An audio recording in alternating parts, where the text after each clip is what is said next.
First question, Deputy Mick Wallace. Thanks, Minister. My question relates to the UN Special Rapporteur letter on Ireland, which states that 93% of NAMA assets have been sold to foreign investors. Now, I'm not sure where the UN Rapporteur got his figures, but I would expect NAMA to know exactly how much they've sold and to who, but it seems they don't.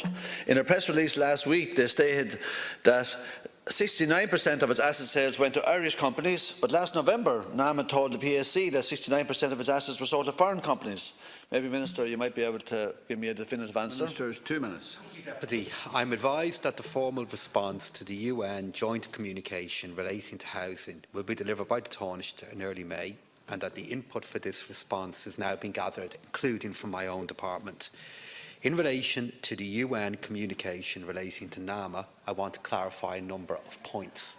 First, I'm advised that the reference to a figure of 93% in the letter refers to loan sales only and does not include the sale of property assets securing NAMA's loans. To date, in excess of 2/3 of NAMA's disposal have been the sale of property assets or refinances. Therefore, loan sales relate to less than 1/3 of NAMA disposals. As regards the purchaser profile of Irish properties sold by NAMA debtors and receivers, I'm advised that almost 70% of the purchasers were Irish. Second, the sale of loans by NAMA does not result in a change in the ownership of the underlying properties. This means that the purchaser of the loan does not become a property owner or a landlord, rather they become a secured creditor.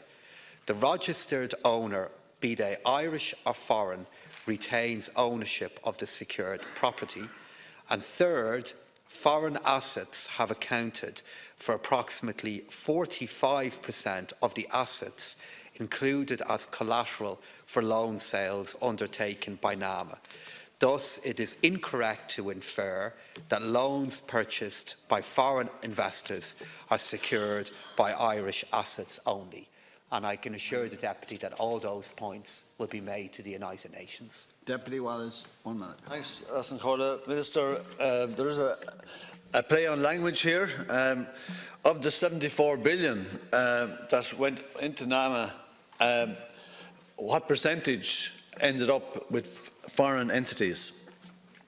The PSC report into Project Eagle from 2016 showed that NAMA had sold 20% of its entire debt, which of the 74 billion, to one company, Cerberus. 20% Cerberus got. It works out with 14.5 billion, whether you call it loan or assets, and included Project Eagle, Project Arrow, Project GEM, and Project Shift. And I'm not even going to go into the fact that GEM and Arrow were sold to Cerberus after the Project Eagle debacle surfaced and were sold at knockdown prices. I mean, Minister, can you defend the agency selling 1/5 of its entire portfolio to one vulture fund? As I've stated, Minister, I would expect NAMA to know who they sold what the loans and assets to, but there does seem to be some discrepancy in their statements, Minister. Maybe you disagree with me. Under Section 172, Minister, of the NAMA Act, a person who is a debtor or a debtor-connected party in relation to an acquired bank asset is prohibited from acquiring from NAMA any acquired bank assets in relation to which default has occurred. But, Minister, are you concerned that Project Non-Loan Sale is an example of this, which I raised with you before? NAMA were not aware that the purchaser, Clearview, were based in Luxembourg, nor were they aware that the purchaser, Clearview, and the debtor, Avestis, share a director. They had to go back and investigate because they never verified the original 172 declarations. First, the figures that I have shared with the Deputy are figures that have been shared with me by NAMA. And do but into a very different light the statement that has been made by the United Nations in relation to the operation of NAMA.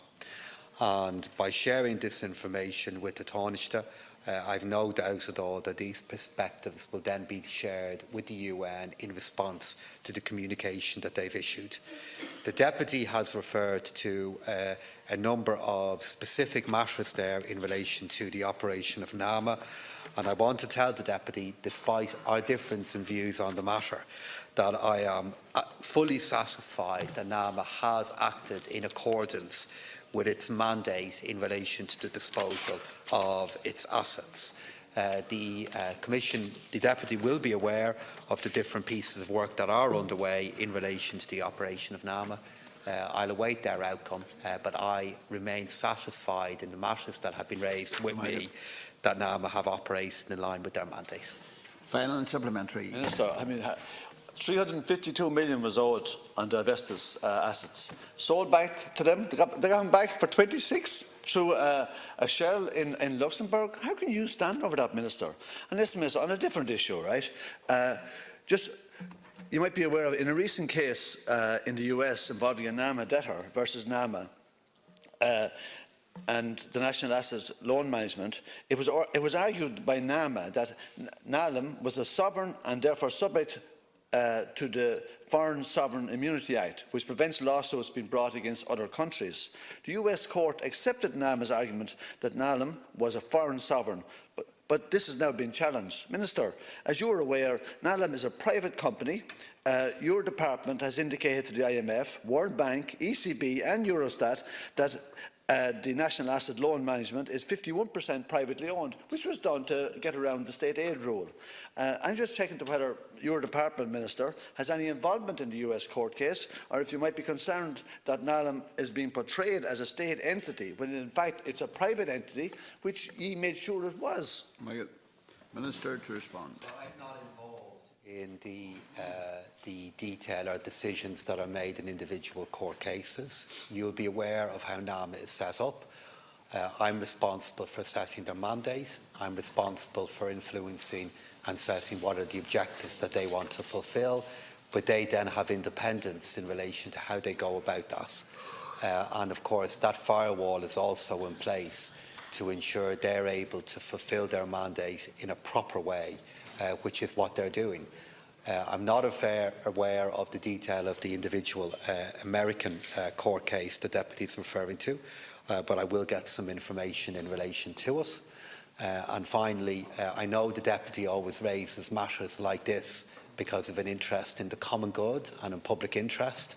I note that you've made the decision not to be using any posters in the European Parliament elections, and I wish you good luck in your efforts across the coming weeks.